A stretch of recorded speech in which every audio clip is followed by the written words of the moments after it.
Setting a proper motivation, which consists of three parts: a refuge field, bodhicitta field, and the purpose of this practice.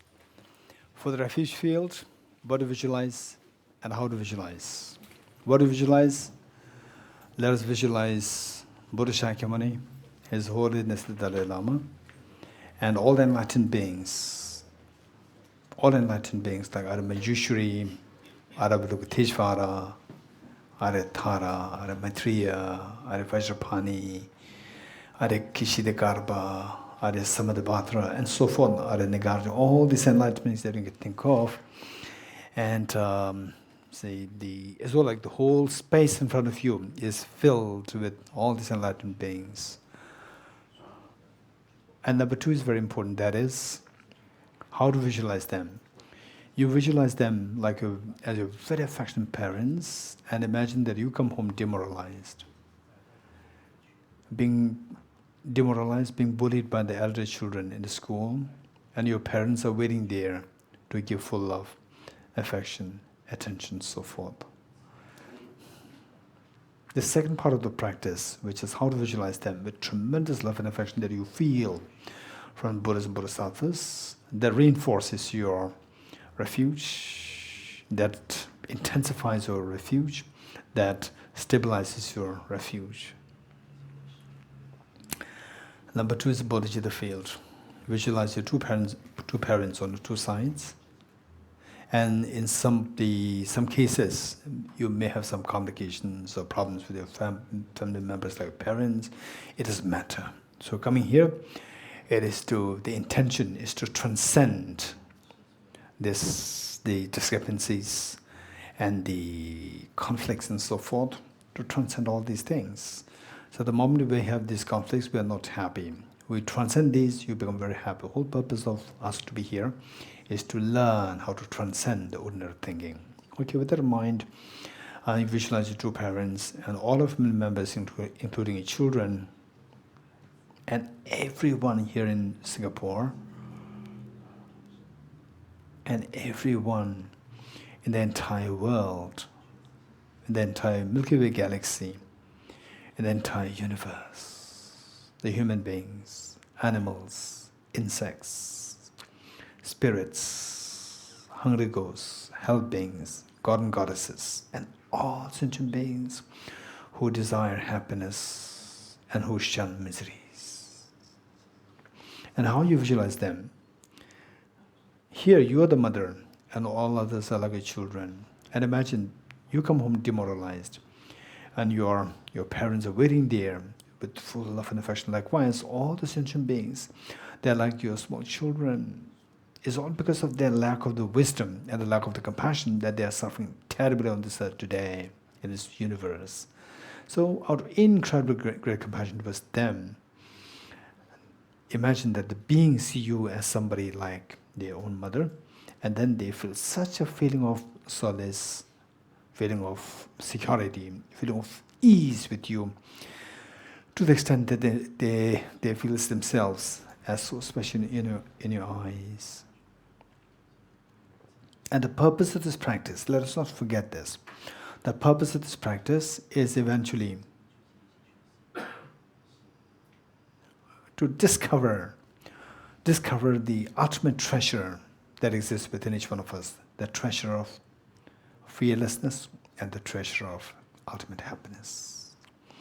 And the fact is that everybody, it's not about whether you're a Buddhist or not, the fact is that everyone who is moving on this earth, they just crave to have this fearlessness and to have the infinite happiness. So any path, system that takes us closer towards that is your path, is your practice.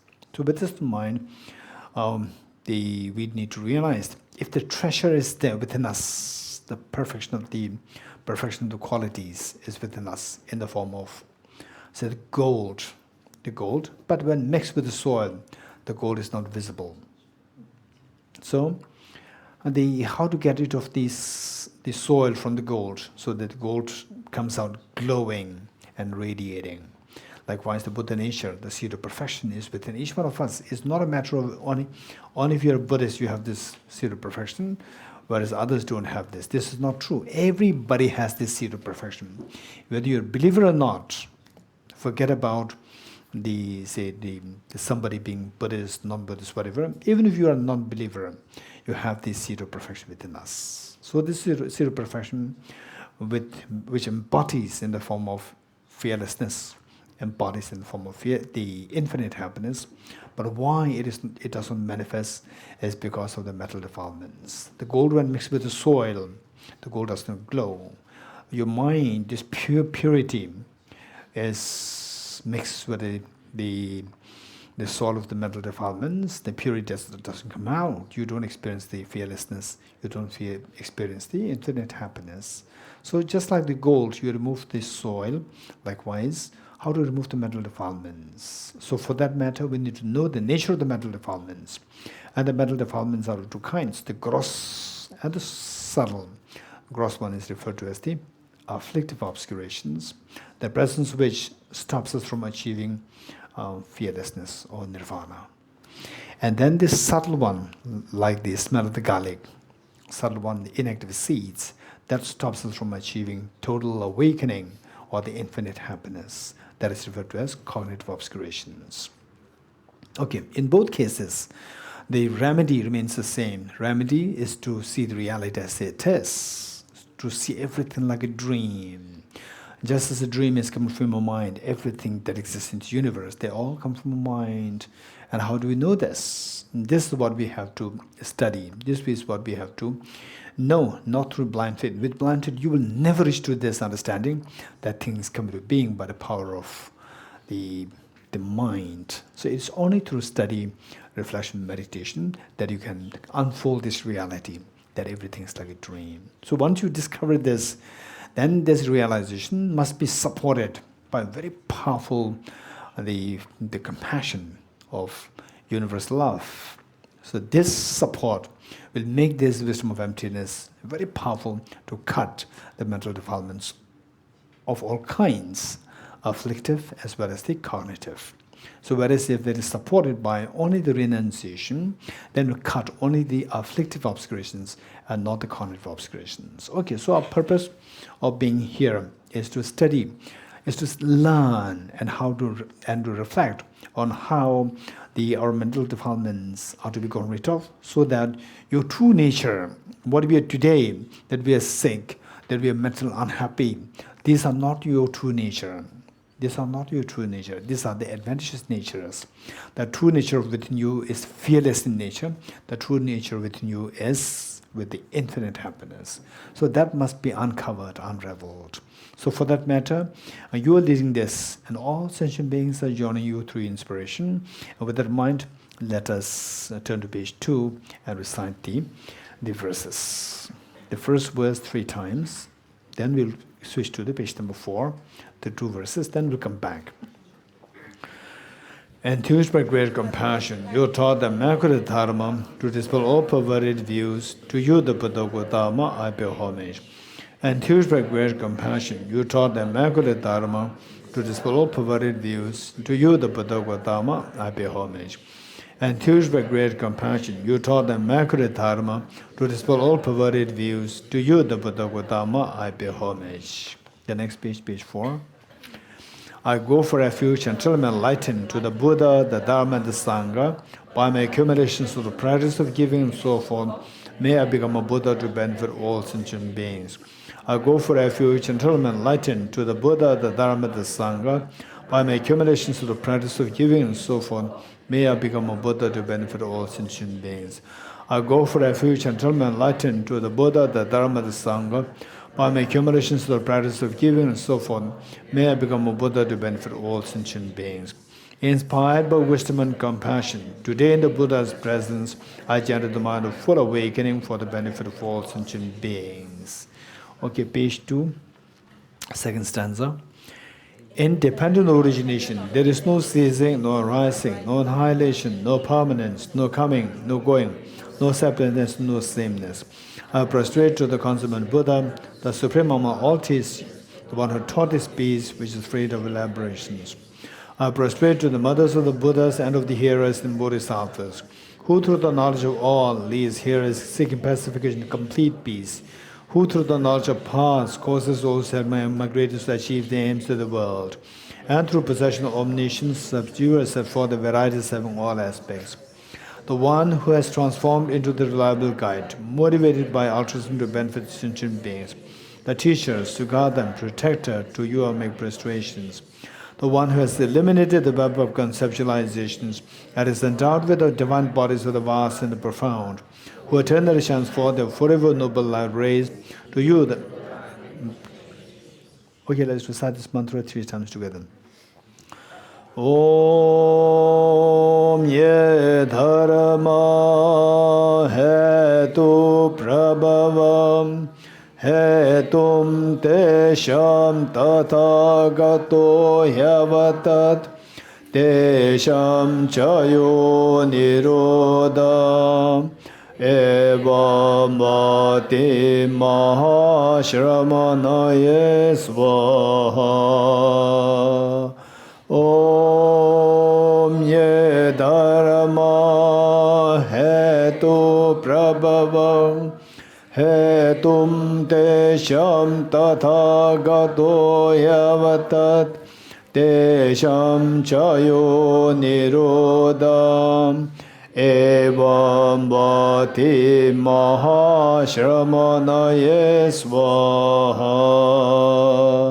Om ye dharma hetu prabhavam hetum tesham tathagato yavatat tesham chayo nirodha evam vati mahashramanaye svaha. All phenomena arise from causes. The causes are taught by the Tathagata. The cessation causes as well as taught by the great seer.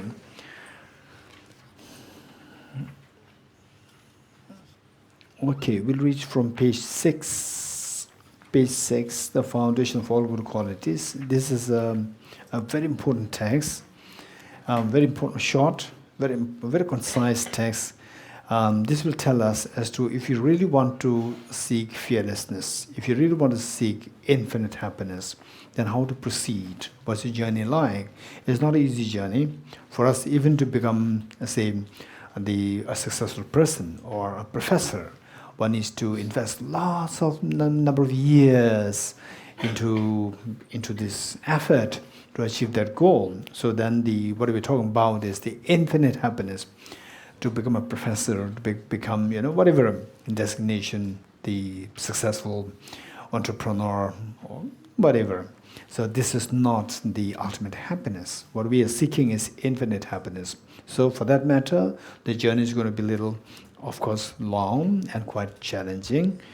We really need to have the perseverance. We really need to have, say, the enthusiasm and the patience in following this. But at the same time, most important thing is that we need to have a sense of direction. We know the direction, where we are going. Oftentimes, we have a tremendous energy and enthusiasm to practice Dharma. We don't have the direction. We don't know where to go. Okay, so for that matter, this is an incredibly great direction given to us by Lama Tsongkhapa, 14th century, incredibly great, kind, the teacher and the exuberant, the philosopher and a practitioner. Okay, page 6. The foundation for all good qualities is a kind and perfect pure Guru. Correct devotion to him is the root of the path. By clearly seeing this and applying great effort, please bless me to rely upon him with great respect. Understanding that the precious freedom of this rebirth is found only once, is greatly meaningful and is difficult to find again.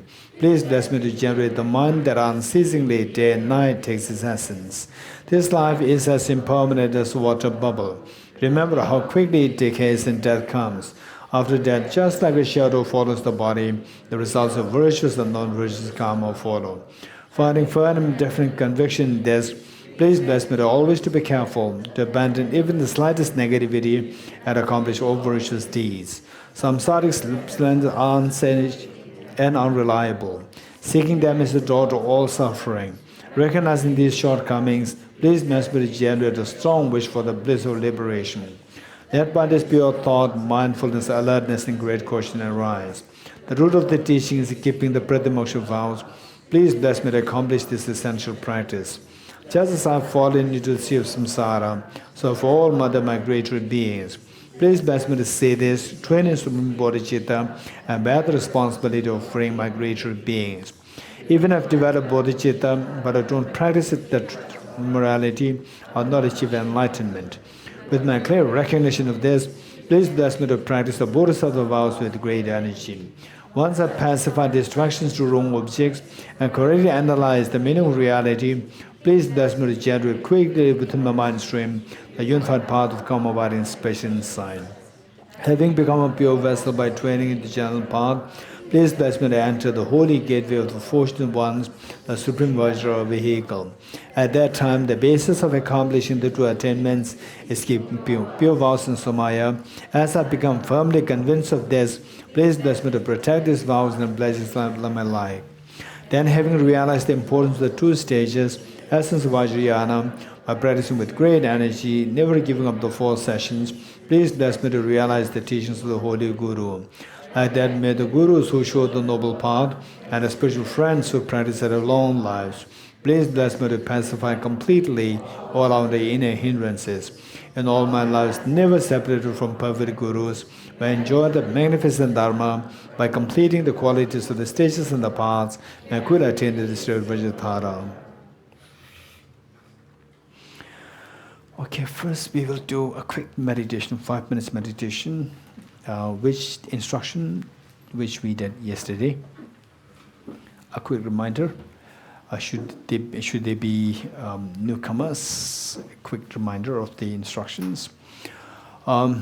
Meditation, there are 2 kinds, single-pointed meditation and analytical meditation, also referred to as the shamatha meditation and the special insight meditation, 2 kinds. So what you could do here is a single-pointed meditation, just to build the stability of a mind, number 1.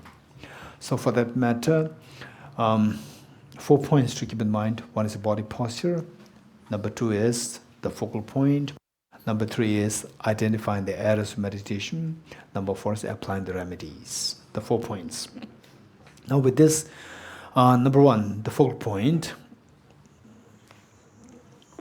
Okay, number 1, number 1, the body posture. For the body posture, cross-legged, if you can, well and good. If not, it's not mandatory. And those who have knee problems, those who have backache problems, you can sit in the most comfortable way.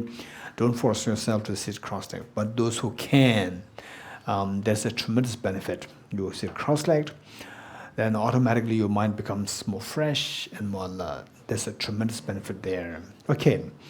Then the next part is body upright. This is extremely important. Unless and until you have backache problem, otherwise sitting body upright, this is extremely helpful.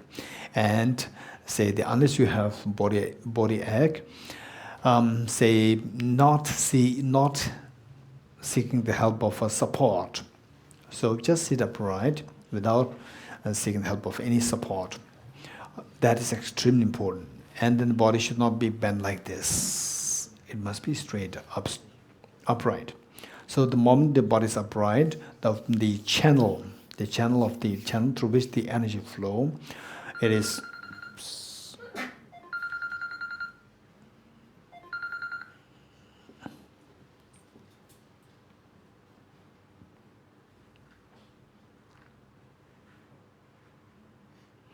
okay. So the body, where the channel is straight, the energy inside this will flow smoothly. And the channel that we are talking about, if you, through the study of neuroscience, if you explore where this channel is, you'll not find that channel. And yet, the practitioners, they can feel that. They can feel that the moment the body is upright, you can feel the flow of the energy very smoothly, and the mind is very fresh. And the energy flow and the freshness of the mind, alertness of the mind, these are very closely connected. Okay, this is one thing. This is very important. Then the next one is your head tilted forward a little bit. And then next one, eyes not closed. This is so important. Until you have been doing the meditation with eyes closed for the last more than 3 years, then you're exempted. We can't do as much. Whereas those who have, either not having done meditation at all or haven't done meditation, but with eyes closed for less than 2 years, then you can try with meditation with eyes open. Of course, when you do meditation with eyes open, it is more challenging. Your eyes are so dominating that what is in front of you is bound to affect you. Slowly, gradually, we will acquire the skill whereby your eye consciousness is one thing, and your mental consciousness is number two. Your mental consciousness can literally be separated from eye consciousness. You can see this separation happening through your practice. So where even your eyes are wide open, gazing at something else, say where the street there, and then your mind is meditating inwardly, you can separate them so well. So this is the expertise that we will gain only if you try meditation with eyes open. So doing meditation with eyes open is so important. Okay, then what should be the eyes like? Eyes should be half open, 45 degrees cast down. Okay, let's see like this. I don't know, those at the back, if you can see me, but it should be like very naturally half open and 45 degrees cast down without any strain. Okay, then the tip of the tongue should touch the upper palate to avoid excessive accumulation of saliva in the mouth. And the lips and the teeth, keep them in their natural course. Breathe naturally. Don't force your breath. Don't force your breath and don't control your breath. Just let it flow very naturally. Okay, this is about the body posture. Then the right hand on the left hand.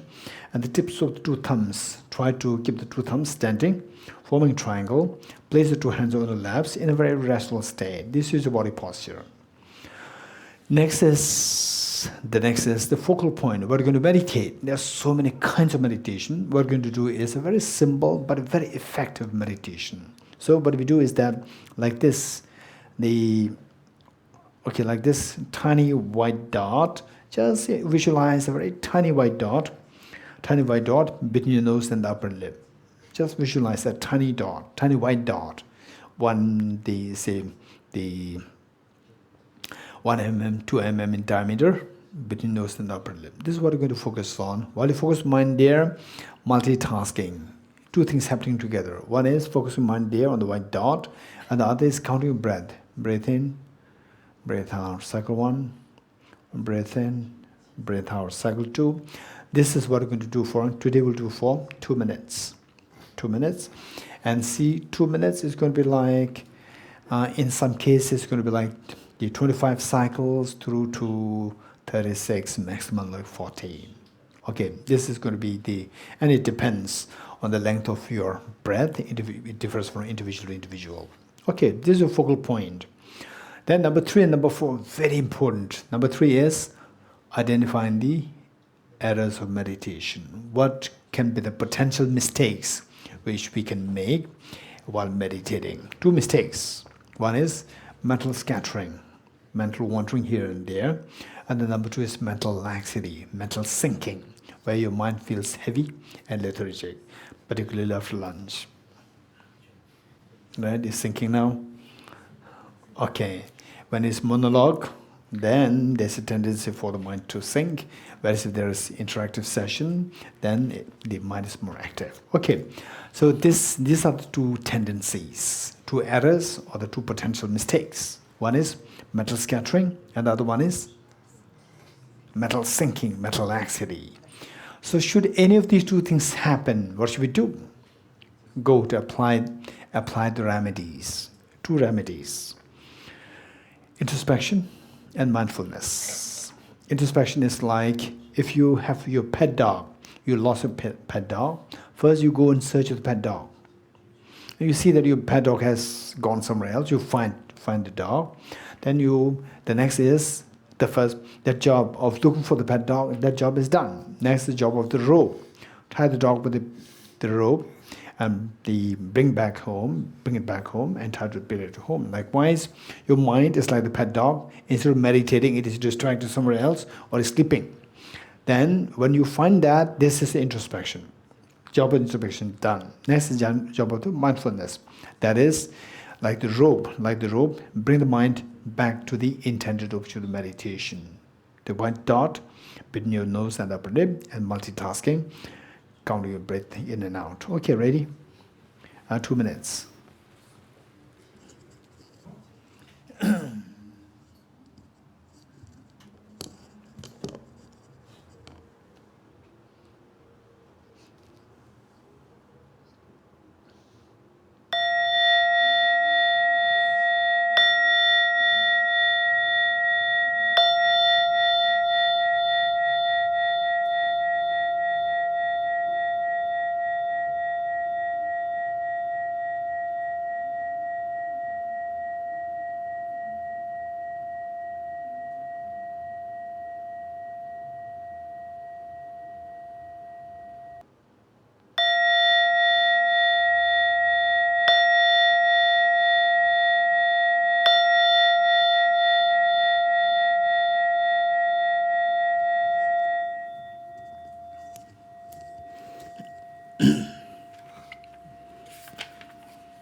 Okay, continuation of the topic, the talk on the topic, karma. What we learned yesterday is that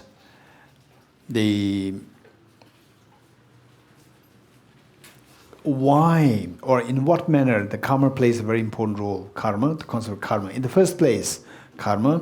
People have the various understanding of karma and oftentimes misunderstanding of karma, misperception of what karma connotes, and because of which the abuse of karma, all these things happen. And in simple terms, what is karma? Karma is the action, an action. And actions happen through 3 doors, the body, speech, and the mind. So, actions happening, physical actions, verbal actions, and the mental actions. These 3 are referred to as karma, as simple as that. And then, of course, if it is that simple, why people abuse this concept? Why people have weird concepts about karma and thereby becoming very lazy, laid back, and blaming everything on karma. So why these things are happening? This is the question. For that matter, we need to keep in mind what the Buddha said in terms of the karma. The Buddha said that tame, pacify your physical actions, pacify your verbal and mental actions, and whosoever does this will achieve the resultant state, which will achieve the goal as indicated by the Tathagata, by the Buddha. Okay. So if you tame your body, speech, and mind, this will take you to the desired goal. This is the path to take you to the desired goal. Okay. So what is the desired goal? What's the desired goal? Tell me, anybody. What's the desired goal? Anybody, what's the desired goal? Don't think of, there must be some goal set by the Buddha somewhere. What is your goal? What do you want? Anybody, very quick. Yes, over there.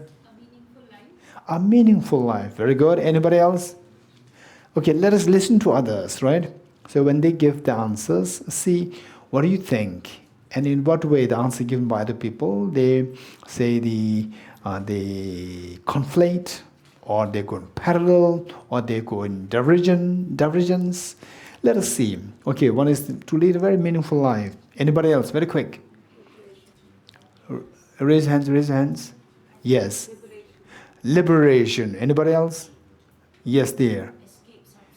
Escape samsara. There. Maximum happiness. Anybody else? Yes. Fearlessness and compassion. Okay, the next question. Why fearlessness and compassion? Why liberation? Why free from samsara? Why, right? Ask the second question, why? Initially, the answer, we see that there's a divergence of answers. Then when you ask the next question, why this, why that, and so forth, we see that, so that way I'll be happy. This is the answer. By helping others, I'll be happy. You getting it? By getting money, I'll be happy. By position, I'll be happy. By promotion, I'll be happy. By my business going well, I'll be happy. Okay, by Dharma practice, I'll be happy. So finally, we see that initially, the first question, why? What's the goal? If I have a meaningful life, I feel happy. So we see that on the surface, all the answers may diverge. With the second question, we see that all the answers will converge to the same point, that I want happiness. Okay, I want to help others, because only when I see others happy, I'm happy. When I see others sad, I feel sad. So the point is that I want to be happy. Okay, so this happiness that we seek, some people, they go for very selfish happiness. I want happiness, I don't care about others. And then there's another category who feels happiness only when they see others happy. Two things. So when you say, I want happiness, it does not necessarily mean selfish happiness. It can have both. One which is very superficial happiness, I just want immediate, everything should go to me. Other one is, everything should go to others, that makes me happy. So there are two versions there. One is very superficial, and the other is extremely profound. By making others happy, I feel happy. Only then I feel happy. Like the way the mother sees the children happy, then the mother feels happy. Okay, so there happiness there too. When you speak about I want happiness, some people, they jump to conclusion, okay, what is this talk? It's all about my happiness, what do you want? Only about what you want. He never talks about, what can we do for the community? What we can do for others? No, the point is that we should be very realistic. We should be all of us, we should learn how to be very realistic. Realistic meaning that, see, if I've only say one flower, at the most I can export one flower. Only if I have 10 flowers, I can export 10 flowers. Only if I'm happy myself, I can think of exporting happiness to others. Where if I'm literally very unhappy, how can I think of exporting happiness to others? How can I benefit others? So for that matter, we should be very realistic in the sense that we should be happy ourselves in the first place. And then think of exporting others, or think of sharing this happiness to others if you are the kind who wants to see others happy. Okay. So with this, the point is that we are on the verge to go into deeper philosophy, but for all these philosophies somehow are meant to give rise to what the Buddha indicated as tame your body, tame your speech, tame your mind. In other words, tame, pacify the actions, bodily actions, verbal actions, and mental actions. And whosoever succeeds in this will follow the path to achieve your goal. The goal of, fearlessness and the maximum happiness for yourself and for others. Okay, so this is what we should be doing. Then, yesterday what we were doing was we went into, how this karma plays a very important role. Because, finally, we are directly related to, for example, let's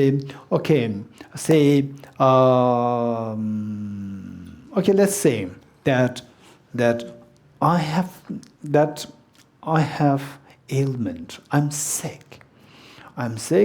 Then the approach, how to deal with this sickness. There are two approaches. In fact, you will see this in your life. Each one of us, we are bound to meet with many people. And amongst the people you meet, we see that there are two kinds. One, who tries to deal the problem symptomatically. For example,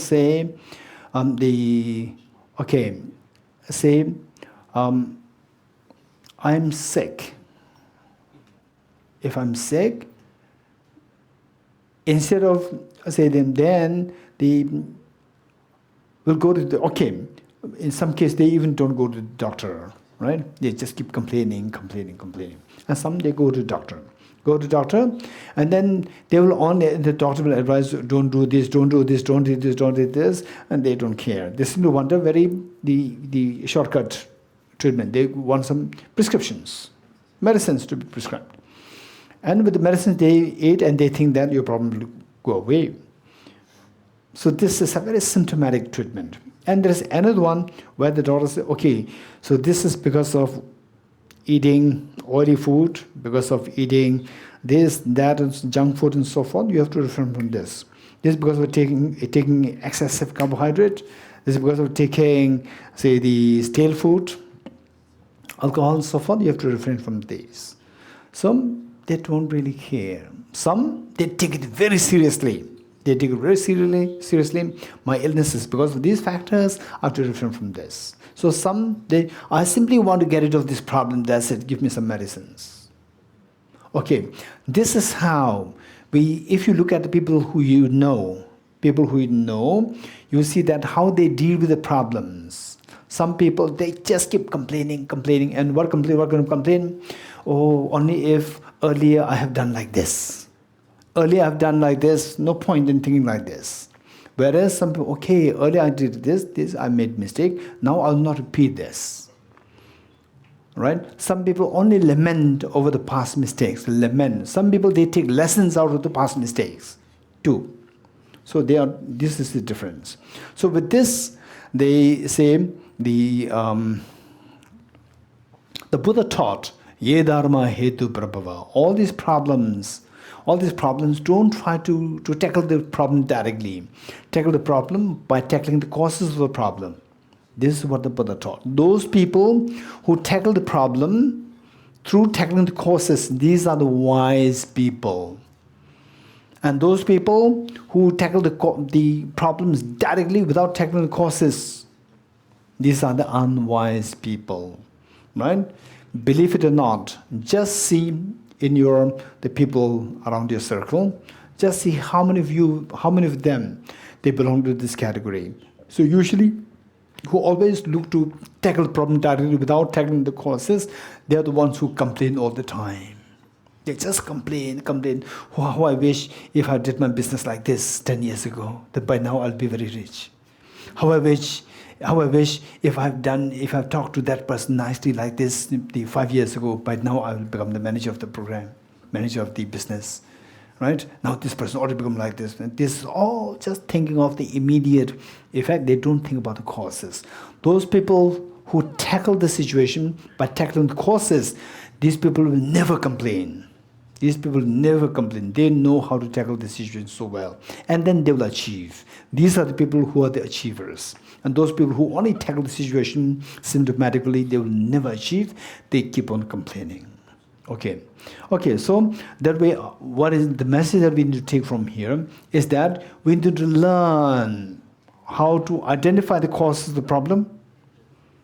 Not only dharma, even with the mundane, secular, say the ambitions, secular goals, we have to learn how to tackle the causes, and then tackle the causes, and then thus achieve what you intend as a goal. Okay, that's very important.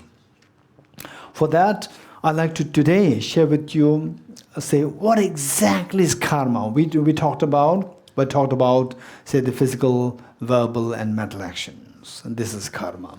But the questions still remain. For example, say that, okay, you do the kind gesture, physical gesture of, say respecting somebody else, or physical gesture of being generous. So this physical gesture, is that a karma? Yes, of course, this is a physical karma. If this is physical karma, then this physical karma of the generosity, it'll have a fruitful result in the future, good positive result in the future. So this positive result in the future means that if this positive result, you don't experience it in this life, then is it going to disappear, or it'll travel to the next life? Of course it'll travel to the next life. If it travels, this physical gesture, how does it travel? Physical gesture is related to the physical body.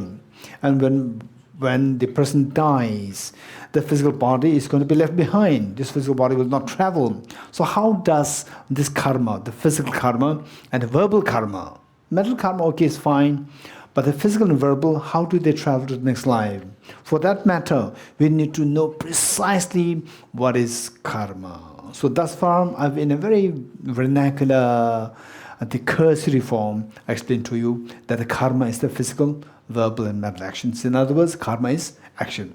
Okay, now to precisely go into what exactly is karma, for that matter, we need to know what is known as, this is so important, what is known as the 5 ever-present mental factors. Five ever-present mental factors. Those of you who are not exposed to this study, it may be something which is the intellectually stimulating, and those of you who are already into studies, like let's say here we have the TBC programs are there, study programs are there, then we have ABC programs are there, mainly these two. There may be other centers also, I'm not too sure. There's also Psyche Center, right? Psyche Center, they might have their own study programs. So maybe in other place also there are study programs. So from what we're learning here, if you see that these are really very helpful, and by somehow you're not connected with a various study program, and I'm telling you that Singaporeans, if you are competent to make the most of being in Singapore, you are very fortunate. Why I'm saying this is that besides the other centers in Singapore, there's these 2 beautiful centers here. Say the TBC, ABC, both are there. They provide very, systematic study programs there. You are so fortunate, so fortunate. I would highly, highly recommend that you make the most of these 2 centers and be a part of the study program. And whichever you find more comfortable, go there, study there, and then both. It's fine. The thing is that we should grow. We should become happier. This is so important. Okay, so let us see what is known as, to know what exactly is karma very precisely, so that we will have no, say the miscommunication, misleading, or misunderstanding, or the distortion of the concepts. To make sure that the concept that you get of the karma is very crystal clear, we need to know what is known as the 5 ever-present mental factors. 5 ever-present mental factors. Okay, and then keep in mind that it's not going to be monologue. After my talk, I'm going to ask what these 5 mental factors are, right? And then each one of us will say, right? Okay, partly joking, partly true. Okay, so what do you mean by 5? Okay, let's say there are 2 things. 5 ever-present. Then number 2 is mental factors. 5 ever-present mental factors. First, we have to know what is mental factors. Once you know what mental factor is, then what are these 5? Okay, mental factor. Mental factor means it's just, say, the function of the mind, the activities of the mind, function of the mind. Okay, just tell me, how many functions of the mind are there? 2 functions? Just tell me. What do you think? What do you think? Just tell me. Huh? Memory, very good. Okay, what function? That's good. Instead of numbers, let's see, can you give me some functions of the mind? Memory, very good. Anybody else? Huh? Thinking, very good. Hey, no functions. Analysis, analyzing, very good. Any functions, mental functions? Hey. Judgment, okay, yes, judgment. Then, reasoning, very good. Reasoning. Your mind reasons. These gadgets will not reason. Any other functions? Reading. G-R-E. Okay, greed. That's true. This is also another function of mind. Greed. Any other functions? Huh? Visualization, amazing function, amazing visualization. These gadgets cannot do. Any other functions? Discrimination. Okay, don't look at the mobile. Right? Okay, just speak your mind. Speak your mind. What functions are there? So, okay, to give you a clue, that all our actions are determined by the mind, and the mind operates. Mental function meaning mental operation. How the mind operates, right? Through what? Through what? The mind does something. Mind does something. What are the things that the mind does? Thinking, visualization, then the being judgmental, then greed, and then what? Reasoning, and then what? The behind Ash? Yes? I was going to say decision making. Decision making, very important decision making, which the leaders should have. When the leaders go wrong, when the leaders are very poor in decision making, whole nation can go into downturn. Okay, what are the functions? What are the activities of mind? Anybody? Huh? Emotions. Emotions, very good. Emotions is a huge umbrella. Can you specify what emotions? Happiness. Emotional happiness, anger. Seems like so here in TPC the number of the thought process is very less. Compassion, very good. Carrie? Sadness. Competition, jealousy. Okay. How many such metals do you think, such metal functions do you think they exist? Infinite. Infinite metal functions are there. You're getting it? Of the infinite metal functions, to know precisely what karma is, we need to know 5 such functions. 5 functions of the mind, which is so important, right? So important. And if you know these 5 things so well of the infinite functions, if you know these 5 things so well, how these are interrelated. If you know this so well, your life, guaranteed your life will be much more easier. From tomorrow, your conflicts with your mother will stop. Right? And you tell your mother tells you, my daughter, you'll have a cup of tea. What cup of tea? Right? Right? What cup of tea? You don't even know that I take coffee only. What cup of tea? Instead of that, you'll change from tomorrow. Once you know these thinking, these 5 functions so well, from tomorrow the mother says, Daddy, no, my daughter, my son, you'll have a cup of tea. No, Mom, please rest. What do you like to have? I'll serve you. Mother will be shocked. Wow, it's amazing. Right? So then you see that there's a glow in your mother's face.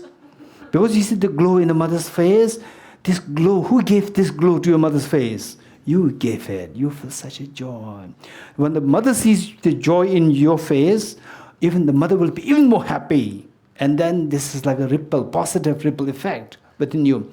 And then whole ambience of the family changes. Everybody will take your family as a role model for the happiness. Right? It's beautiful. So therefore, why not we study these 5 mental factors if it will have this amount of the benefits to our life, to make it much easier, more beautiful life. Okay, what are the 5? Okay, contact, attention, discrimination, feeling, and intention. Okay, what are they? Contact, attention, discrimination, feeling, intention. Okay, now one by one. Okay, so we are... Okay. So one by one means instead of making life easy, it makes more complicated, right? It makes you stressful. Okay, now... Okay, so these 5 should be on the fingertips. Contact, attention, discrimination, feeling, intention. Okay, you must learn these 5. Once you know these 5 so well, you go to your jobs, you go to works, and at the workplace, this. You see how people are suffering. And then suffering meaning these 5 things are operating. These 5 things are operating, and from there, where the person is going wrong.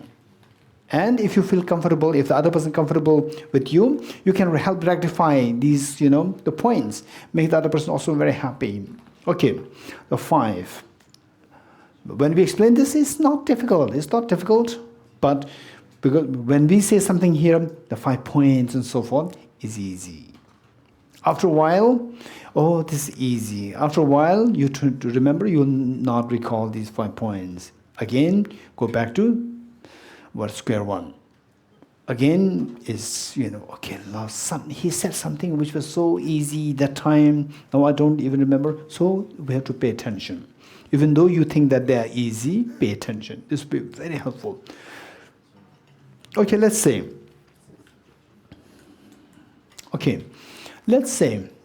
that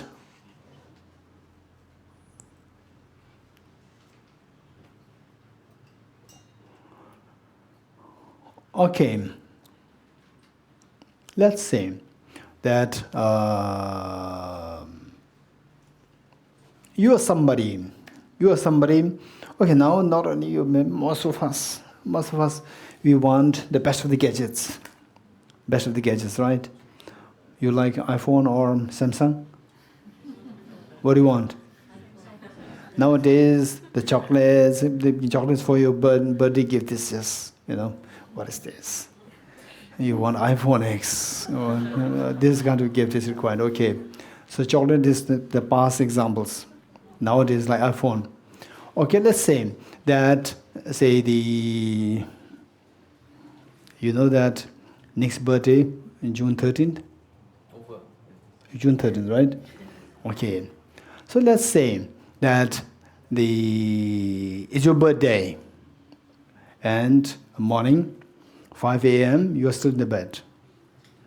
And then around 7 or 6, then your mother comes, and your mother brings up the package to you, right? And your mother wakes you up. So you are very fast asleep, and your eyes are very hazy, and you are woken up, but still partially semi-sleep, partially sleep. And then your eyes could see something there in the mother's hand. So your eyes come in contact with the object, that is the package in the mother's hand. You come in contact with the eyes, come in contact with the object, number 1. Then what do? Because that the mother brings a package means that, okay, happy birthday. Then, okay, this is a gift now. What will you do? Your eyes are very hazy. What will you do? You will pay attention. What is this? Whether it's just a chocolate, or is mobile iPhone X, right? You would pay attention to this. Number 2, pay attention. Paying attention. If you see it as just, the chocolates, then discrimination, that is just a chocolate. What is chocolate? Chocolate. But the chocolate, then what feeling?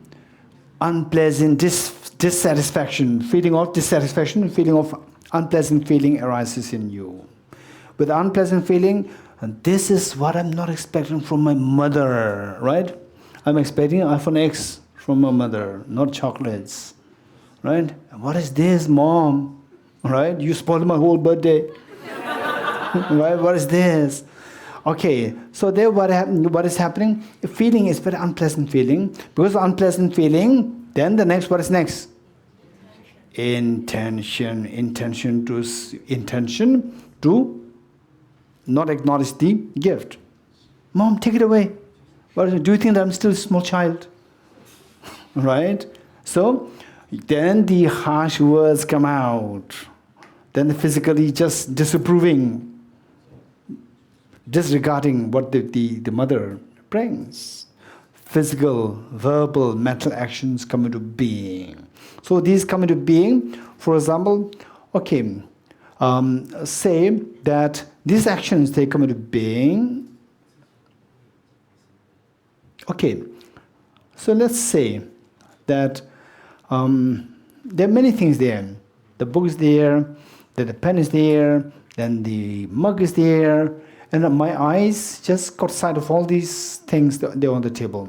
From there, you tell me, why of these many things my hand goes towards the book and pick it up? Why I did not go to pick up other things? Just quickly give me an answer. Why? Of the many things on the table which my eyes caught sight of, I picked up one particular object, that's the bow. Why? Tell me. Don't say that he's asking, he's actually wanting the answer intention. No, just speak your mind. Exactly. The philosophy, psychology, you will understand the best whenever during the interactions you answer what you feel. Don't go the bookish knowledge. Don't go towards what somebody said. Speak your mind. Speak your mind. When you speak your mind, then you will understand what the philosophy is, you will understand what the psychology is. You will really appreciate that, and then you can go deeper into philosophy and psychology. Okay, so finally, why my hand picked up this object is because of these things there.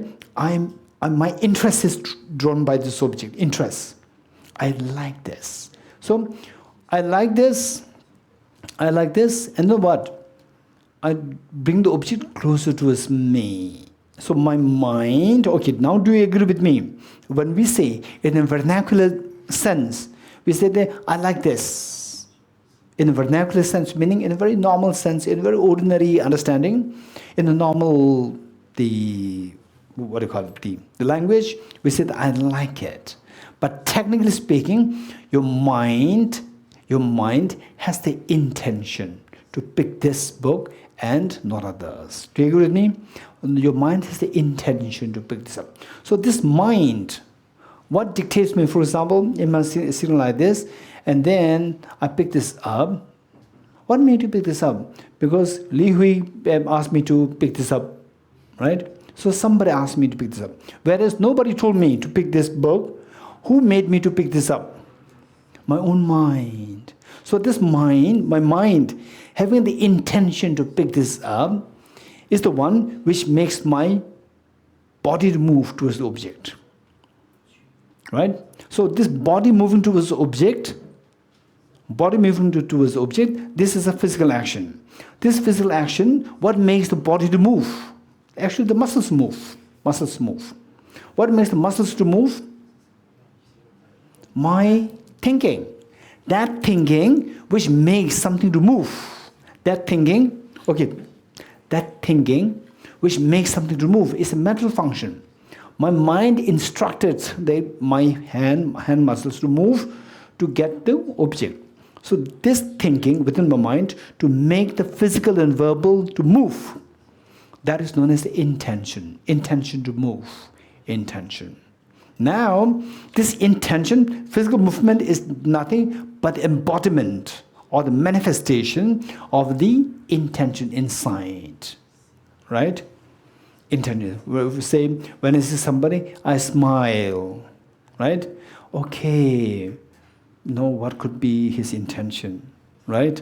He smiled at me. It's because that he is expecting something from me, or he wants to contact me.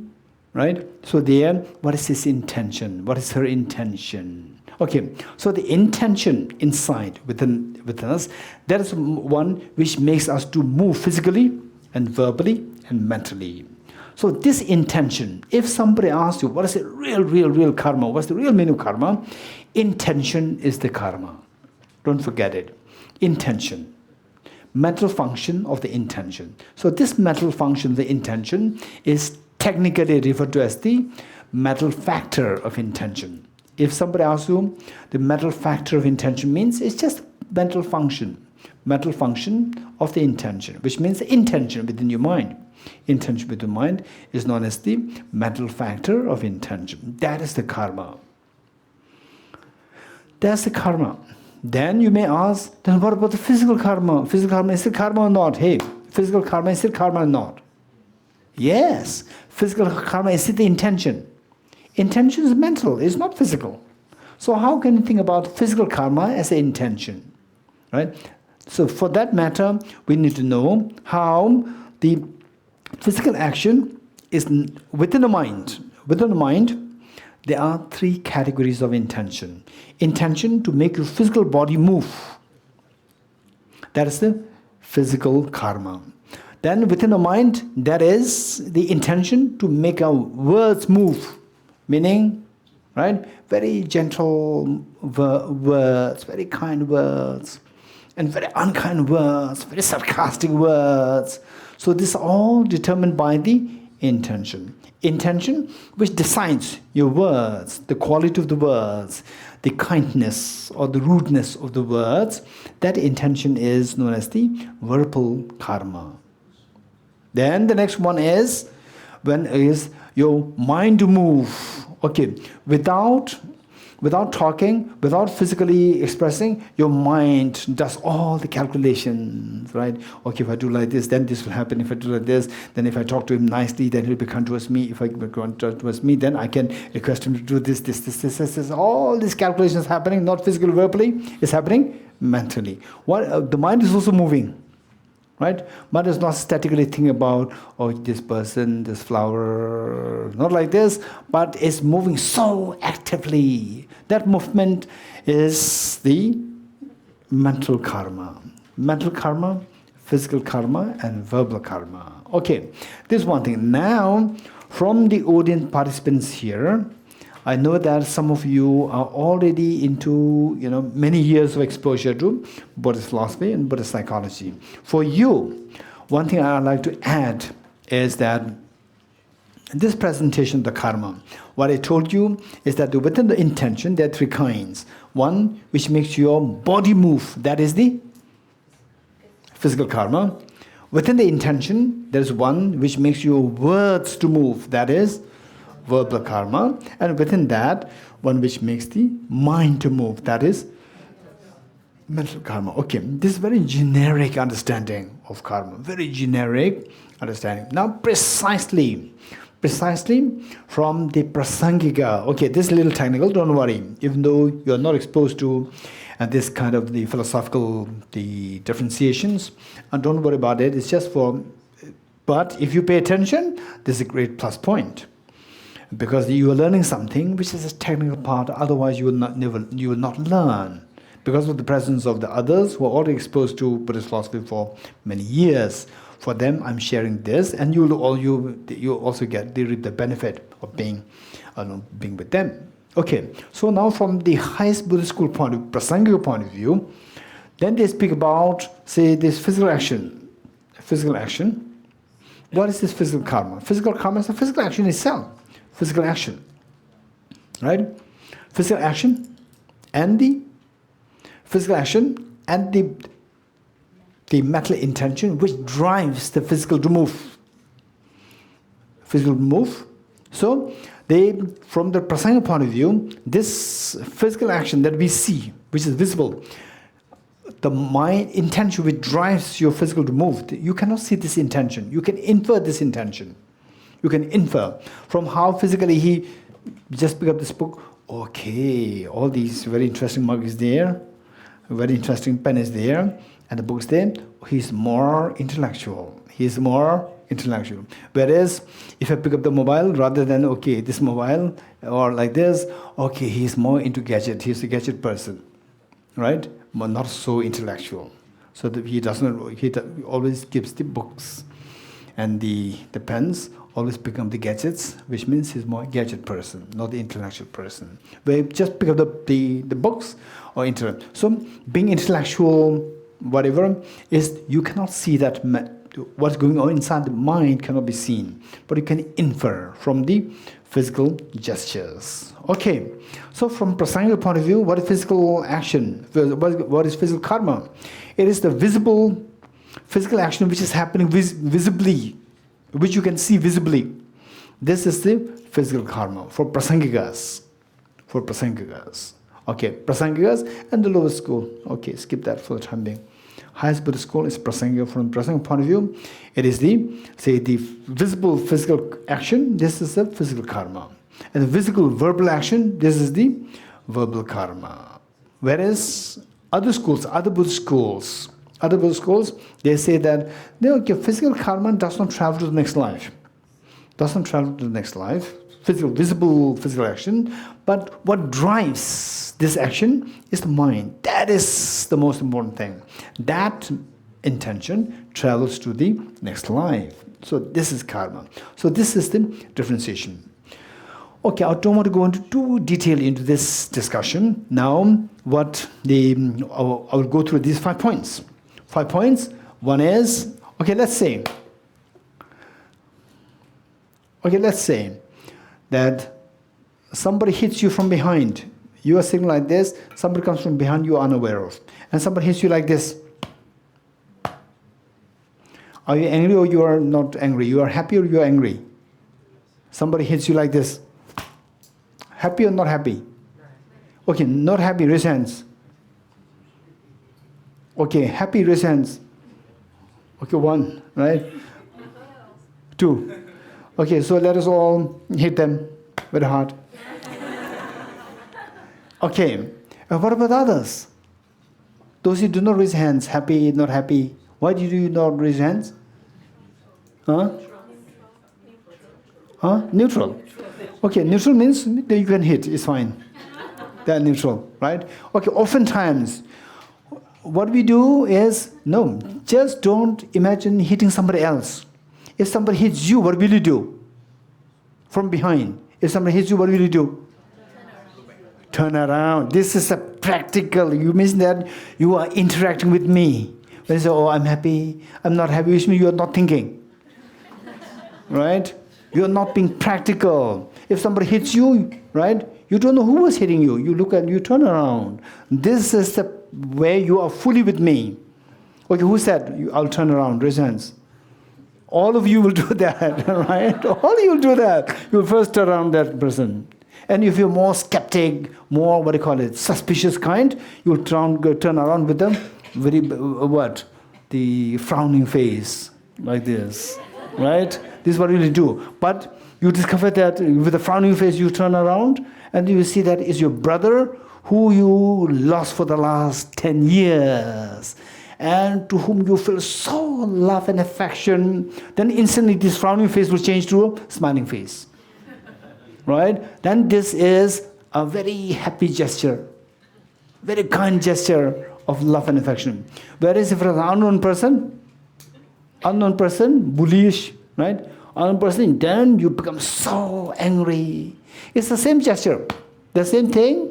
Whether it makes you happy or unhappy is not determined by the object per se, but the gesture per se. That's determined by your thought process inside, your thought process. If the other person is somebody who loves you, who you love so much, then you will interpret this gesture as nice, right? Oh, it's a nice gesture, thank you, right? For example, if somebody hits you from behind and you frown at, and suddenly you see that His Holiness the Dalai Lama is there, wow, what a blessing! What a blessing, right? What a blessing, right? So most people, I've actually literally seen that. And some people, they become crazy. They'll go into the street and say, I met Dalai Lama, I met Dalai Lama. I've seen that with my own eyes. They become crazy. They will not see this as the gesture of unkindness or harsh gesture. They'll interpret this as a great blessing. So the same gesture, how you interpret that. Okay, let's see. Then you say, wow, what a blessing, Your Holiness. Thank you so much, right? Hardly people get the opportunity to even see him. Forget about His Holiness patting on you, right? So there, the point is, then let us see how you interpret this. Whether this gesture makes you happy, unhappy, and so forth. Let us see. Okay, first, this just happened. Your mind has already contacted the object because your mind is not hazy.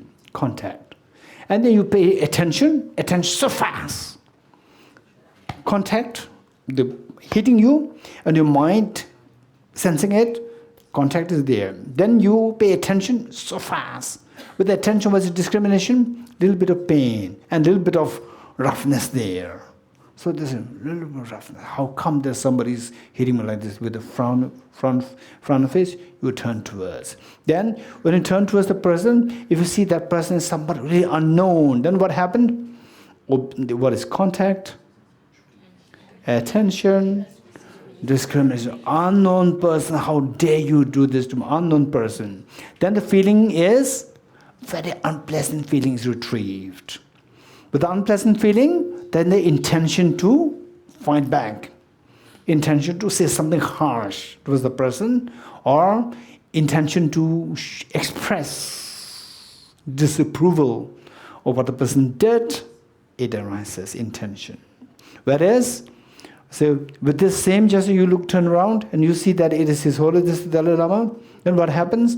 Okay, contact, then attention, discrimination. Oh, it's His Holiness. It's not, unknown person. It's His Holiness. Oh, what a blessed His Holiness. Then the feeling is very pleasant feeling arises. With a pleasant feeling, you want His Holiness to hit you more. Because there's a pleasant feeling coming in you. When there's an unpleasant feeling coming in, even if somebody touches you, it makes you very uncomfortable. Right? Sometimes it happens, right? Right? Okay, say it is your son or your daughter touches you. It's not a problem.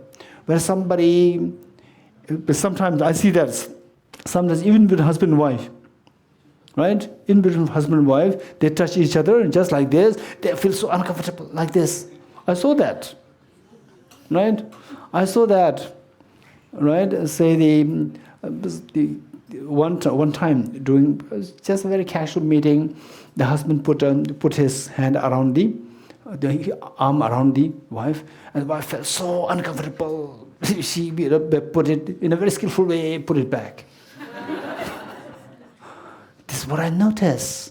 So when what is happening is contact, attention, discrimination. That okay, he is again putting hand on my neck, right? Discrimination, feeling, very unpleasant feeling comes. The person doesn't want this unpleasant feeling. So how to get out of this unpleasant feeling? How to get out of this unpleasant feeling? Unpleasant feeling already came to this person. How to get out of this? When somebody puts the arm around your neck, around the shoulder, then you feel uncomfortable, unpleasant feeling. How to get rid of the unpleasant feeling? Tell me. Huh? You remove his hand. Nice. Either you slowly run away, or slowly, just as though like this, is happening there. Very skillfully you remove. Finally, so that the unpleasant feeling stops. Finally, what we don't want is not his hands, not his hands on your shoulder, but unpleasant feeling. Whereas we don't see these two connections. When we don't see these two connections, what is visible is that the person is putting a hand on around your neck. This is what is visible. What is really happening is the unpleasant feeling within you. You getting it? Okay. So the point is that the unpleasant feeling is the one which makes us go into the intention. Say, somebody says, "How are you? How are you?" Is it nice or not nice? Huh? While you're in TPC, you said it's nice. When you're at the workplace, somebody says, "How are you?" You don't have a mood, right? You're so tired. It so happens it's Sunday morning, no, Monday morning. Somebody says, "How are you?" Right? You're mood off. "How are you?" Then very unpleasant. Why he's asking this question? Very unpleasant comes to you. Then how to avoid this? How to avoid this unpleasant feeling? You are not aware. Unpleasant feelings come in you. You are not aware of that. You thought that it's just the person asking you, how are you? This is wrong. This is not wrong. What is wrong? Because of that, unpleasant feeling arises in. This is what you don't like. And yet you don't see this. You see that it's no. Why is he asking? Totally unrelated, right? Are you my doctor? How are you means? Are you my doctor? Is this your business? Are you my doctor? Right? Look, some people, they have such a sharp tongue like this. Then say, "Hey, where do you come from? Where are you going? Are you my spy?" Amazing. Right? So this is how the people's mind work. But how does this mind work? On the basis of these 5 principles. Of the 5, tell me, which is the one which is most crucial in deciding what action is going to come out, positive and negative? Tell me, which of the 5? Feelings. This is so important, feelings. You're getting it? And what decides the feelings? Hey, what decides the feelings? Huh? Of the 5. Now no exception, right? Now no exception, you already introduced the 5. Which of the 5 is responsible for this feeling, pleasant or unpleasant feeling? Discrimination. What do you mean by discrimination? Right? Huh? Hey, discrimination. Likes and dislikes come later, after the feelings. The pleasant feeling, I like it. Not pleasant, unpleasant feeling, I don't like it. Likes, dislikes will come later. The feeling is driven by the discrimination. Say, okay, who must be that person? You turn around, you see unknown person, then discrimination is unknown person. Discrimination meaning the knowledge, the awareness that the person who pat me was an unknown person. Then the unpleasant feeling arises. Whereas the same, you see, oh, it's His Holiness the Dalai Lama, then pleasant feelings come in you. You're getting it? This pat, this action does not guarantee whether pleasant feeling comes to you or unpleasant feeling comes to you. It doesn't guarantee that. Right? So, what guarantees that is, you turn around and then discrimination comes into your mind. This discrimination will decide what feelings will come in you. You're getting it? Okay, I'll give you another example. This is so important. So from this, tell me, what is in your hand? Well, if you don't want to have this, say, for example, say, okay, somebody in the morning says, good morning, right? Okay, good morning, Li Hui, right? And then Li Hui says, just turn around and says, good morning, leaves.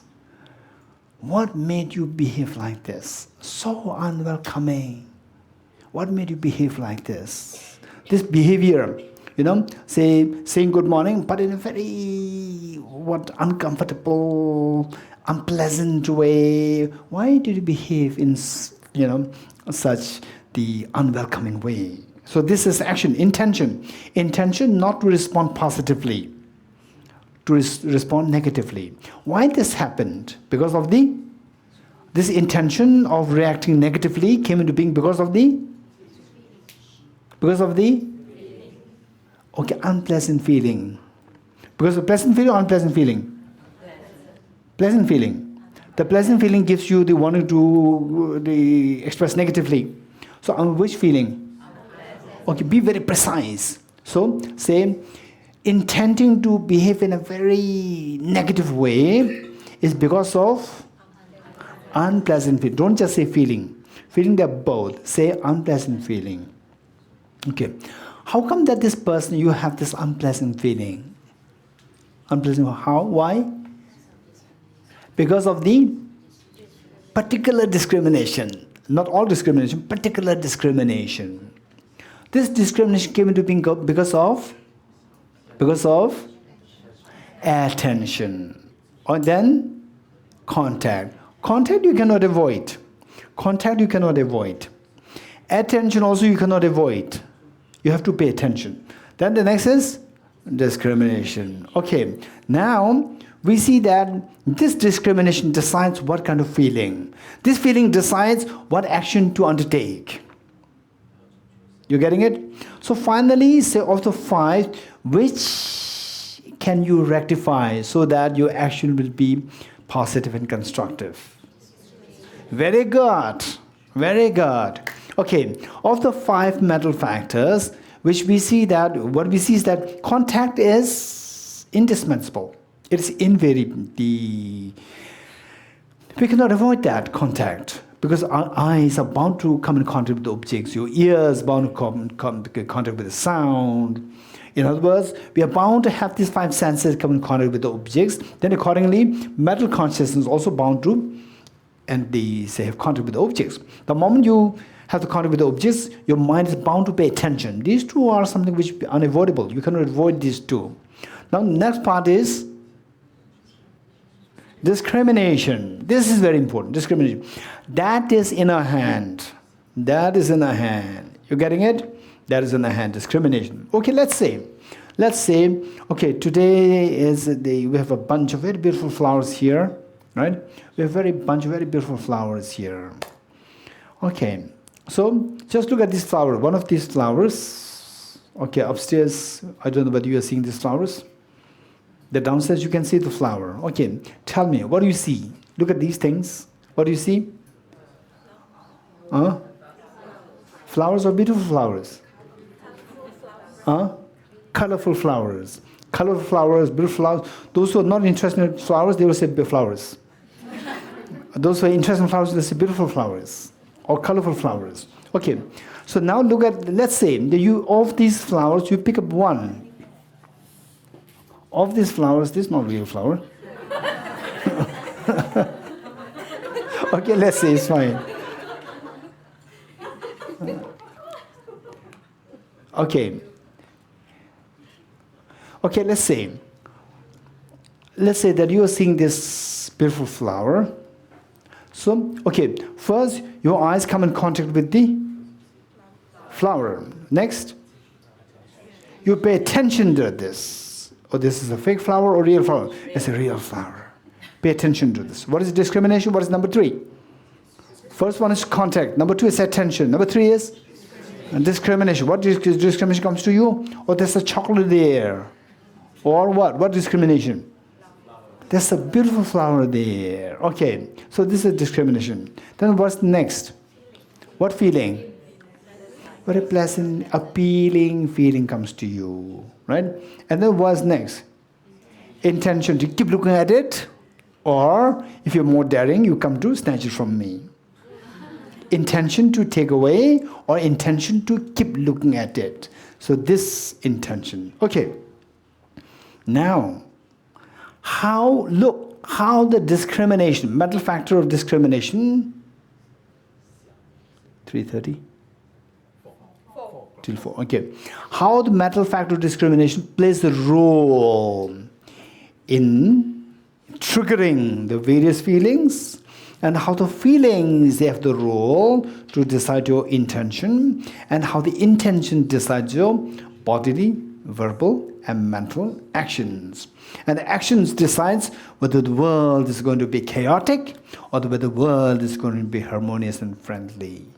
Right? All these fights happening because of the action of physical fight, verbal attacks, right? Verbal attacks, physical fights, all this is happening. Look at the various leaders of the various nations, right? Sometimes, most of the time, they have verbal attacks to each other. These are all the verbal attacks, verbal actions. So physical actions, verbal actions.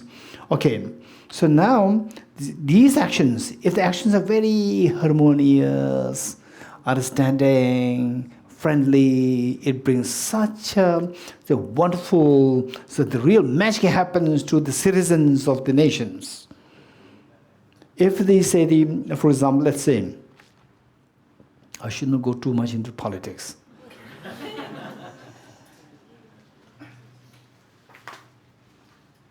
Or let's say, this is something which is so obvious. Malaysia and Israel, there's no political, they say the national, or they say the bilateral relations. This missing. So because of which, say, even if they say the Malaysian Muslims, let's say, Malaysian Muslims, they want to go to this holy Muslim site in Israel, in Jerusalem. They cannot go. And even if the Israelis, they want to go to Malaysia to go to the holy sites, or let's say to enjoy the two magnificent standing twin towers there, you cannot go.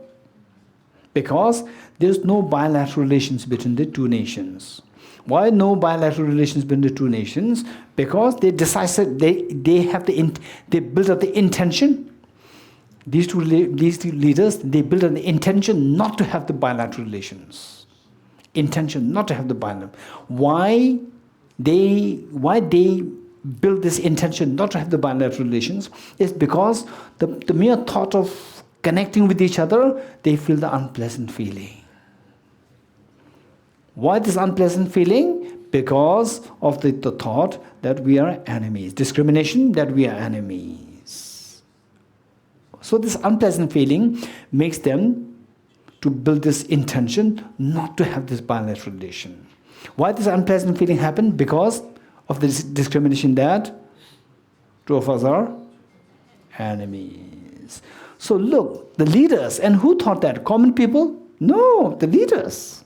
If the leader's mind changes, look, instead of this no bilateral relations, if there's a bilateral relations, it's beautiful. Both the nations will benefit.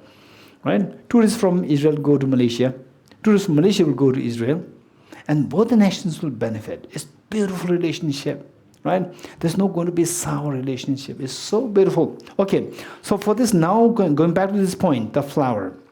Let's see, the moment you're able to change, your, say, the discrimination, your feeling can be changed. You're getting it? Okay. Where's the other flower?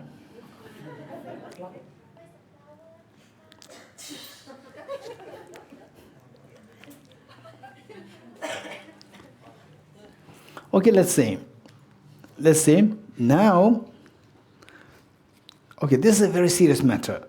Perhaps today, takeaway is this matter, right? So let's look at this, and then you come to, this is real flower. This is not real flower. This is a plastic flower, right? And you're not interested in plastic flowers. Everything is so artificial, right? No, you're not really. You're only interested in the real flowers. And suddenly I change from the real flower to the artificial plastic flower. Okay, what is this? You first come in contact with this object. What next? You pay attention to this. Why pay attention to this? Because to check whether it's real or plastic. Then what next? Discrimination. This is a plastic flower. Okay. What's next? What feeling? Oh, again plastic. Again plastic. Wherever we go, we see plastic.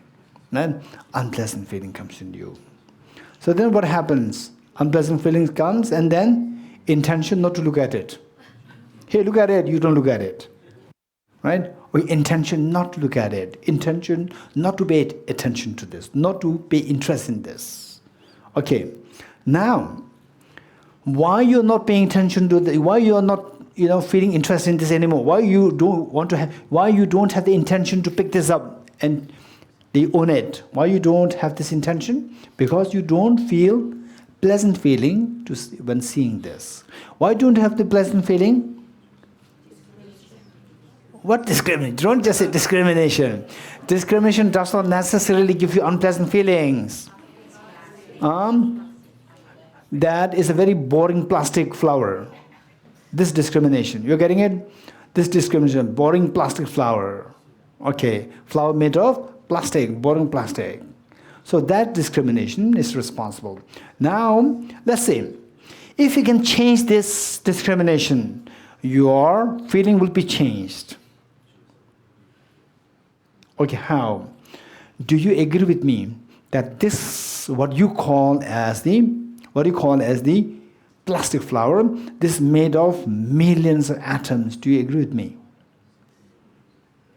Do you agree with me? Okay, now imagine that you are looking at this object through the electron microscope. Imagine you're looking at this object through electron microscope. Through electron microscope, if you look at it, you will see this not as a flower, but as a pool of atoms. Do you agree with me or not? Okay. Which of the atom is the flower? Which of the atom is which of the atom is the plastic? Huh?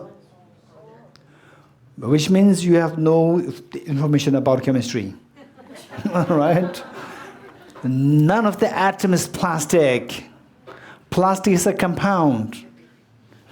Plastic is a compound. Combination of atoms make a plastic molecule, right? No single individual atom is a plastic. Don't forget it. You dislike the plastic, the moment you go into the atomic level, the plastic disappears, right? Plastic disappears, then the corresponding feeling, unpleasant feeling, which you earlier had, is again plastic, unpleasant feeling. That unpleasant feeling disappears. You're getting it? Because the discrimination changes. Earlier, your discrimination is that it's a plastic flower there. Now you change it, it's just a bunch of atoms, none of which is the plastic flower. The moment the discrimination changes, that unpleasant feeling dissolves. You're getting it? Then the intention. I don't want to have it. I don't like it. Keep it away from me. All this intention to shun, all this intention to discard it will dissolve. You're getting it? And this intention, tell me, is again, the moment you say that I don't like it, take it away. The moment you say take it away means intention, not wanting to have it. Intention, not wanting to have it, the feeling, again, the corresponding feeling along with that is unpleasant. Unease is there. Unease. You don't like it. You're getting it? Okay. So there we see that again the unease builds up. Whereas when you say it's just, there's no real plastic, it's just a bunch of atoms, none of which is the plastic. Then the feeling something is a plastic and they dissolves, because of which the corresponding unpleasant feeling dissolves. Okay, likewise, if you can imagine that, okay, how many of you in your life, you have some difficult people in your life? Raise your hands, including myself. Wilson? Yes? Okay, all of us. Okay, my question is wrong. My question is, how many of you don't have a difficult person in your life? Not even once in your life. Amazing. No, acceptance is the next level. So, what I've been encouraging is be very realistic. Be very realistic, right? Be very realistic. So, once there was somebody who came into Buddhism, Buddhist teachings, and newly came to Buddhism. And in Buddhism, be kind to others, kind. This is the Buddhism, right? And then that person also started to see, you talk something, this person is not really nice. No, everybody's nice. Everybody's nice. So I said, okay, may this, your vision, your glass to see everybody nice, may it last long. This is my prayer. This is my prayer. And then what happens? The person encounters somebody, hey, everybody's nice. And somebody very nasty person meets with a nasty person, right? And then you expect that person to behave nicely, you behave nicely, the person also behave nicely. No, the person takes advantage. And then you become so angry, you just simply say the lost hope on humanity. This is the humanity. Everybody's bad. This is how we are being very unrealistic. We should be very realistic. So the point that we need to keep in mind is that we have to acknowledge the reality. Don't be afraid to acknowledge the reality. Some people are good, some people are not good. You have to acknowledge that. Some people are intelligent, some people are not that intelligent. Some people are compassionate, some people are not that compassionate. Some people are very resourceful, some people are not so resourceful. Some people, they say you give some clues, the person will be so, smart to synthesize all the information and get a conclusion very meaningfully. And some people, you give the very direct clue, still they don't get the clue. For example, recently when I was in Malaysia, I had a wonderful interaction because of the local Chinese Buddhists. They took this initiative. Our Casey also, Brother Casey and Brother Peck, primarily two of them, they took the initiative to organize a meeting with the Malaysian, the Muslim scholars, and me. The meeting was brilliant. It was literally hosted by one of the most prestigious Islamic Institute of Malaysia. It's historic. Then I sent some of these photographs with the head of with the director of the institute. Some of you have received that photograph, and with all the caption very clearly written. In this institute, with the director, Professor so in Malaysia, very clearly given. And I sent the picture with the label, with the caption. Then I start getting the response. Response says, "Oh, Geshe, it's a beautiful picture. Who is this gentleman?" Very clearly written, in the institute of this, with the director, Professor this, on this date, Malaysia. Very clearly written. It's a beautiful picture. Geshe, who is this? And worse, somebody said, "It's wonderful pictures. Geshe, is this in Israel or Palestine?"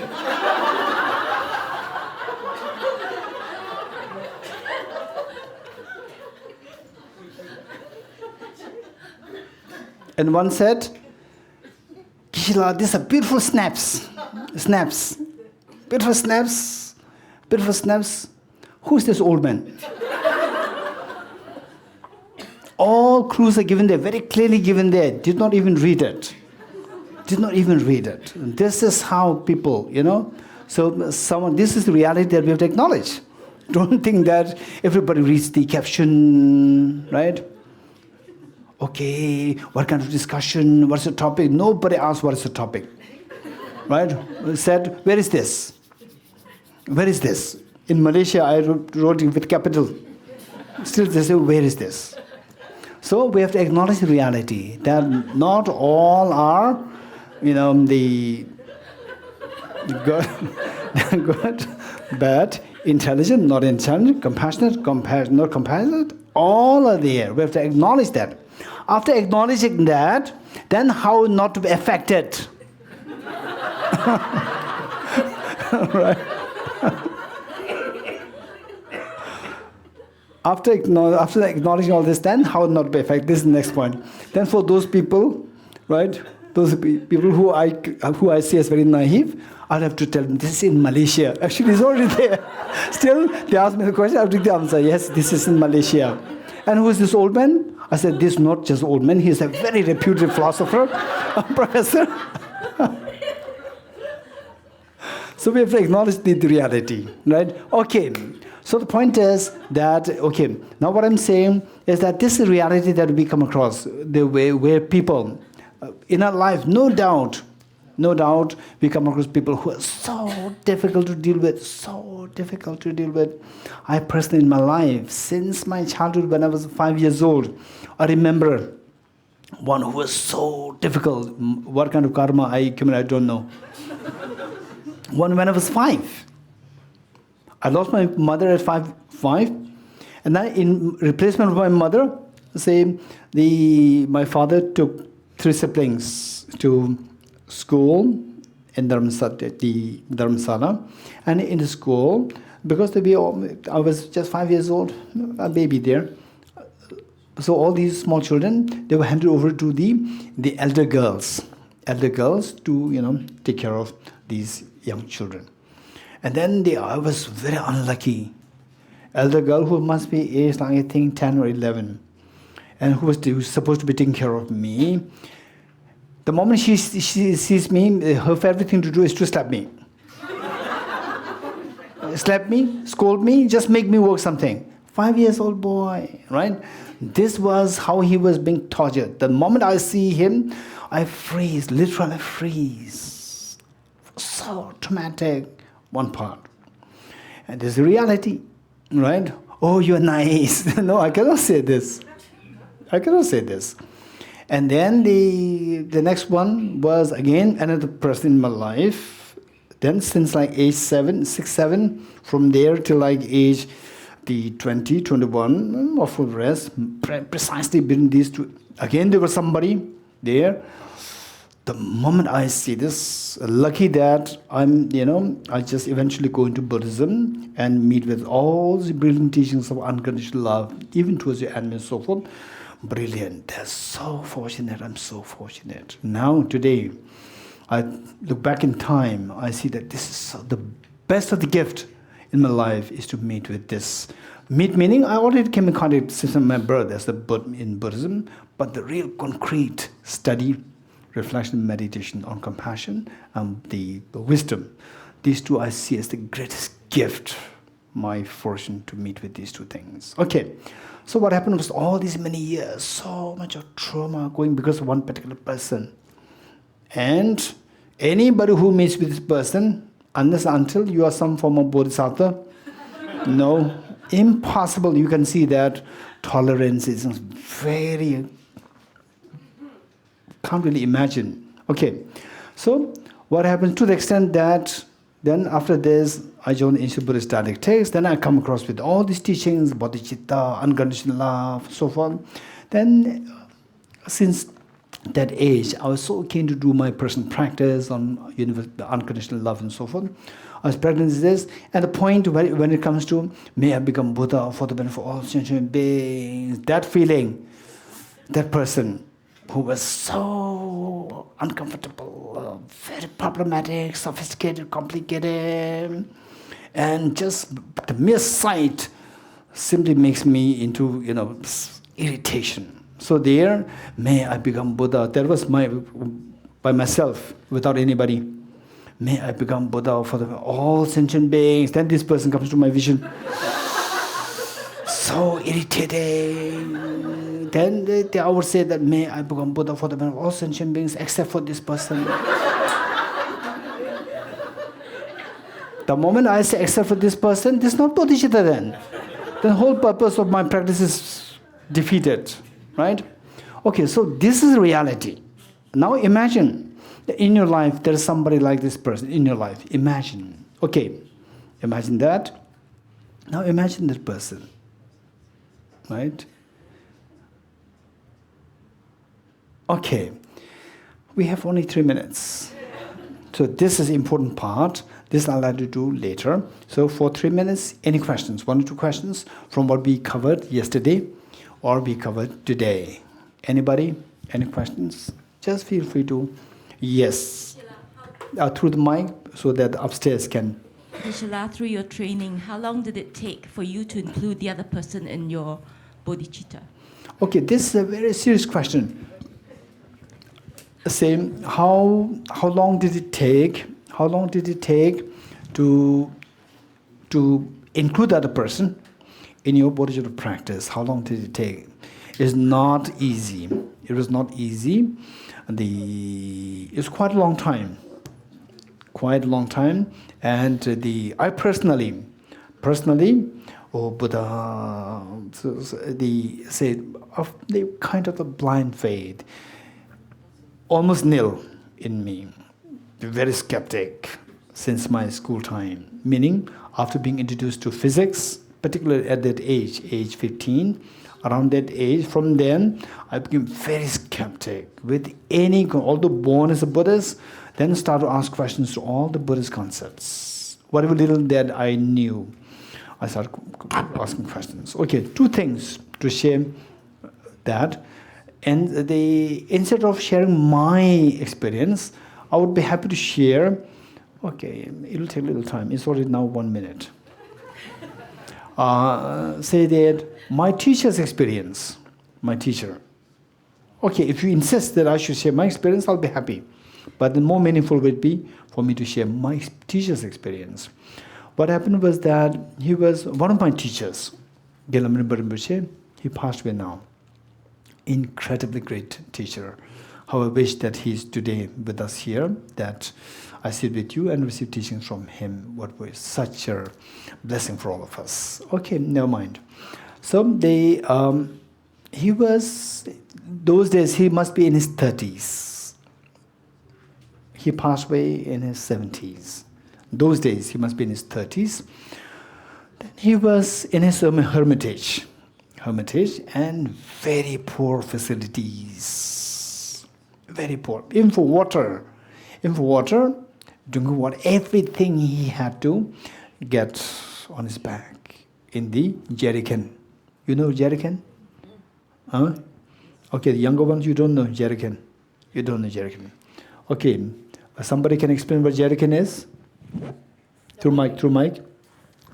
The one we use petrol, the petrol, that jelly can, that is jelly can. Okay, so jerrycan is jerrycan. This is answer. Okay, very well, thank you. Okay, jerrycan is jerrycan. Okay, jerrycan is the container, a metallic container,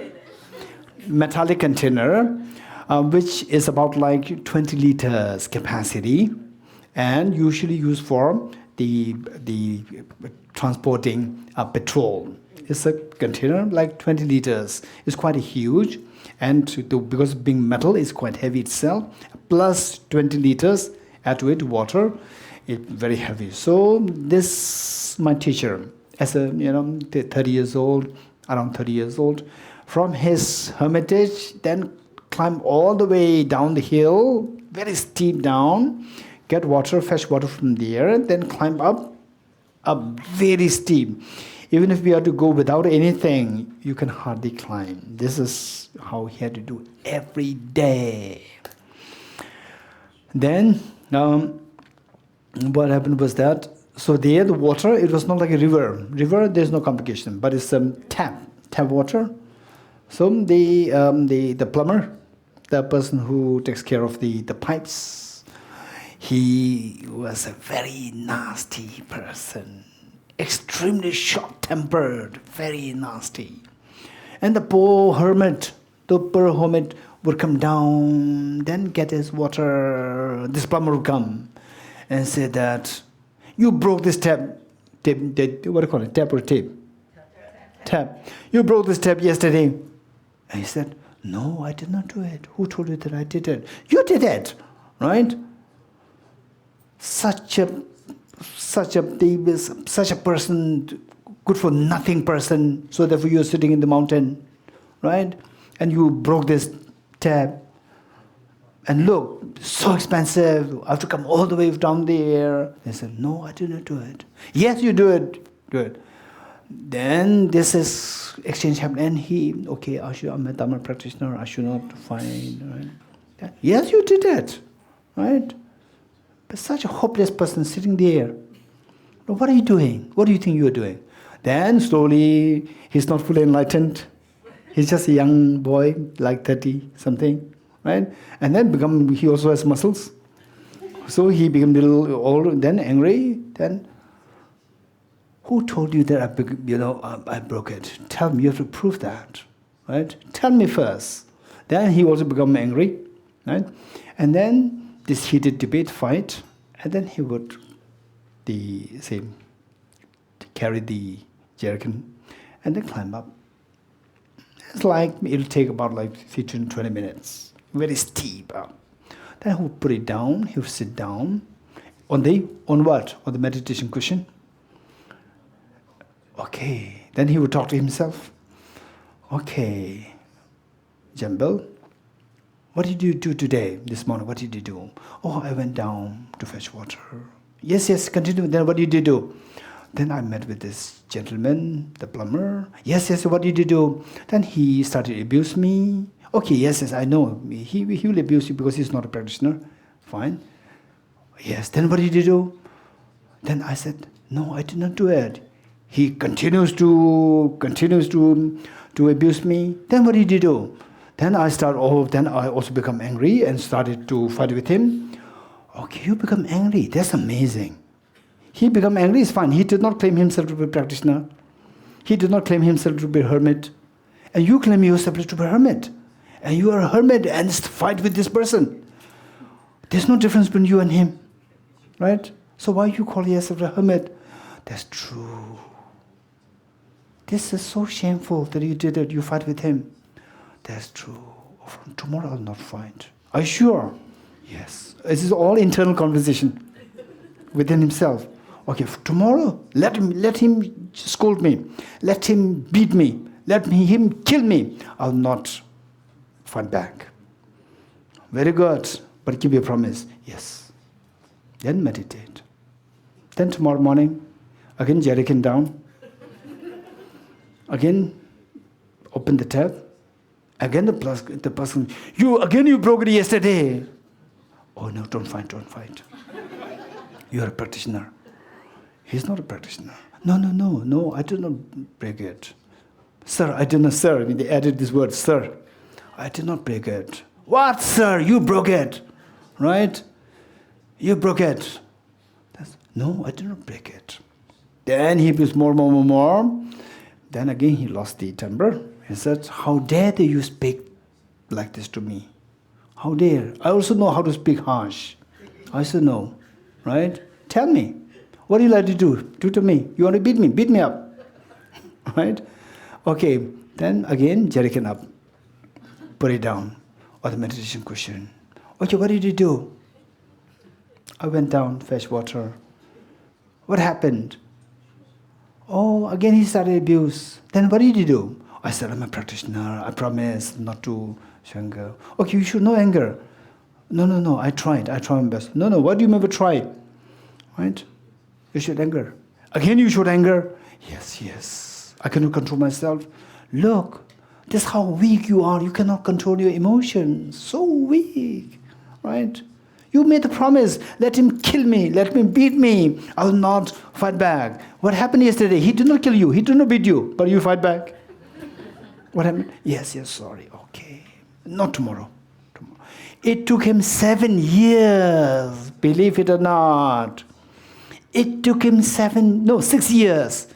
It took him 6 years. Finally, no matter how much he abused the same person, no matter how much he abused, he could control his emotion, no anger anymore. Then he comes back. Okay, what did you do after 6 years? What did you do? Okay, he started abusing me. Then what did you do? Oh, no reaction. Total under control. No even anger. No anger. But is this your goal? Yes, of course. I achieved. Your goal is to practice unconditional love towards all beings. Did you feel love and affection towards this person? That's true. That did not come to me. No anger. You have to practice. Otherwise, the point. Then for the additional compassion practice, it took him another 1 year.